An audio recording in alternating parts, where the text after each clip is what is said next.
Bueno, en el marco de estos últimos días de mayo, del Día del Libro a partir del 26, decidí compartir con ustedes este hermoso libro, Julián Murguía, El Tesoro de Cañada Seca. Julián Murguía, el autor, ¿verdad? Y les voy a leer brevemente a qué se refiere. Por acá nos dice: la obra transcurre en la época actual y en ella dos chicos de 15 a 16 años que estudian en Montevideo van de vacaciones al campo y encuentran rastros y pistas que datan del siglo XIX y que los llevan, descifrando claves, a una fascinante aventura donde se entremezclan el folclore mágico del Uruguay, una curandera, bandidos, leyendas y, por supuesto, un tesoro. Muy bien.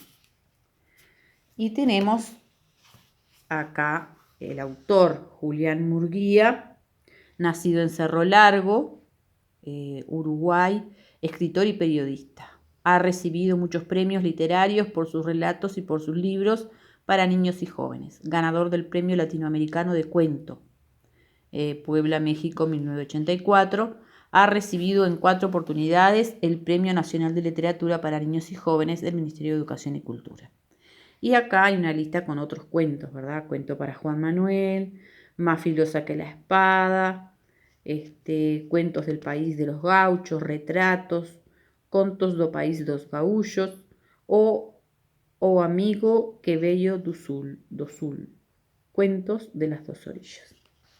Muy bien, y tiene, como vemos en el índice, 20 capítulos. Así que, bueno, una vez por semana, 1 o 2 veces por semana, según se vayan dando las circunstancias, voy a ir compartiendo con ustedes un capítulo, ¿sí? Yo voy a leer para que ustedes disfruten y se imaginen esta historia hermosa, porque, como decía el prólogo allí, se trata de muchachos jovencitos, ¿verdad? 15, 16, en edad liceal, y les va a gustar muchísimo. Bueno, de vuelta a clase. Era el 10 de marzo y las clases habían comenzado otra vez. Sin embargo, el verano continuaba empujando con días cálidos y secos la llegada del otoño austral. Eran días para continuar corriendo por la playa, zambulléndose en el mar, y no para estar sentado en el salón de clase de aquel colegio de Montevideo, anotando los horarios y los textos que recomendaba el profesor. Antonio miró por la ventana y suspiró.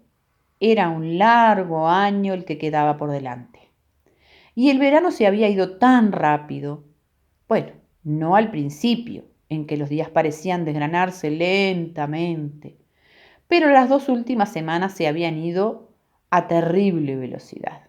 Siempre parecía así, al menos cuando uno tiene 15 años.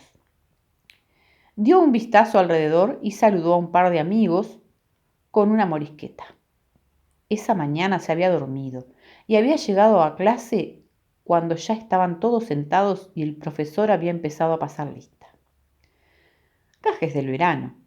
Había que acostumbrarse otra vez a madrugar para estar bañado, desayunado y en la parada del ómnibus a las 7:30 de la mañana. El retraso le había impedido reencontrarse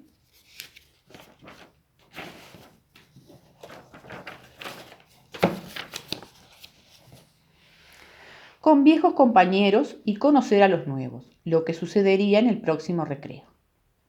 Miró hacia la derecha. En el banco de al lado había un muchacho que no conocía y que, al sentir la mirada, lo miró a su vez y le sonrió.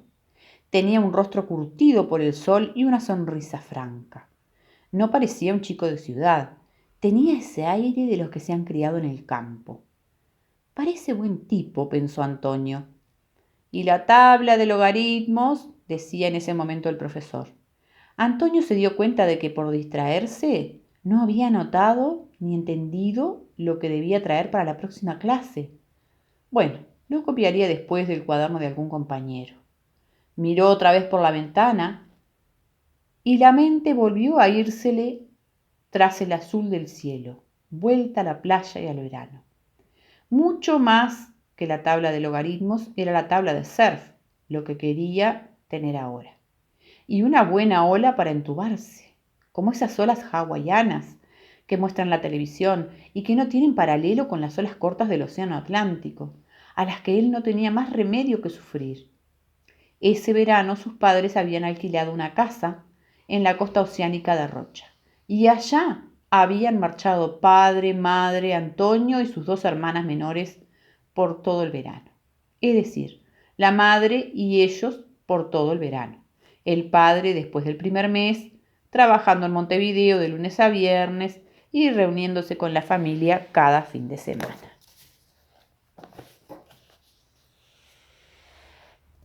Habían sido 2 meses y medio de aire, sol y mar. En un lugar, una población pequeña y playa grande, con sitio de sobra para andar en tabla lejos de los bañistas. Y así, corriendo olas, se habían corrido los días hasta terminarse. Calculadora, regla, compás y semicírculo, seguía diciendo el profesor. Y en aquella punta rocosa que cerraba un extremo de la playa, ¿cuántos pejerreyes y sargos de buen tamaño había pescado? 2 o 3 veces a la semana el almuerzo de la familia había sido de pejerreyes fritos y de sargos a la parrilla.